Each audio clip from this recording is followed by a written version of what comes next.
Well, joining us now, John Edwards Communications Director, Chris Kofinis. And Chris, welcome. Thank you. Before we get to the caucuses, let me ask you a question. When is Senator Edwards going to stop boycotting the voters who watch Fox News?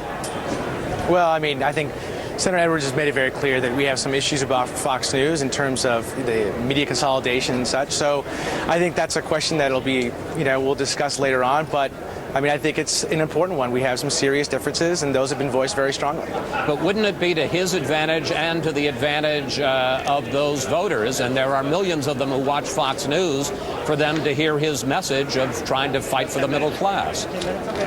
This isn't about, I think, the viewers of Fox. This isn't actually about the announcers at Fox or any of the reporters. This is really about, I think, Rupert Murdoch and media consolidation and some real concerns that Fox sometimes does have a little bit of a bias in terms of how it reports the news, at least is how it's come across. And I think we've been, very clear about that and very honest about it. And we're definitely not the only ones who share that opinion. And hopefully it changes. We're very optimistic it will. And so that's where we are. So how come Senator Edwards appeared on Fox when he was running for president in 2004 dozens of times and appeared on Fox News Sunday dozens of times? Well, I mean, I have to be honest. I think things have gotten a little bit sidetracked in terms of the coverage. And I would say that with respect to Fox, the coverage is a little bit off. And then we have concerns about that, and we've raised that. All right, let's turn to the caucuses. But, we don't get to talk to you guys often, so I want to take advantage of it.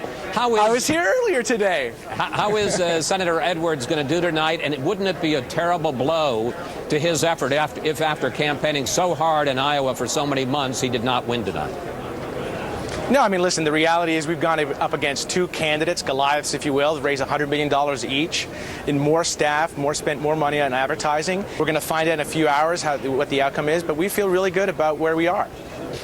You've spent, on the other hand, you and he, more importantly, have spent months campaigning here. You are at a big financial disadvantage because he's decided to accept campaign finance funds. If he can't win in Iowa, isn't he going to be in real trouble in the rest of the race?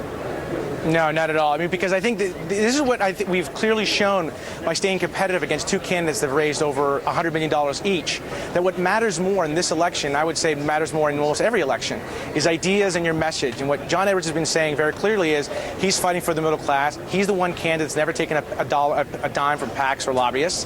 And whereas you have Senator Clinton and Senator Obama on this money arms race, we've made it very clear that this is an election, not an auction.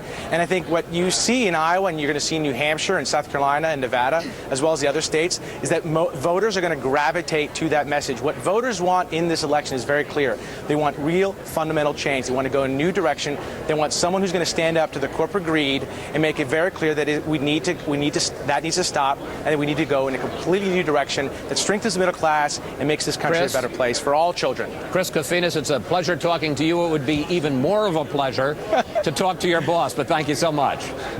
Thanks, Chris.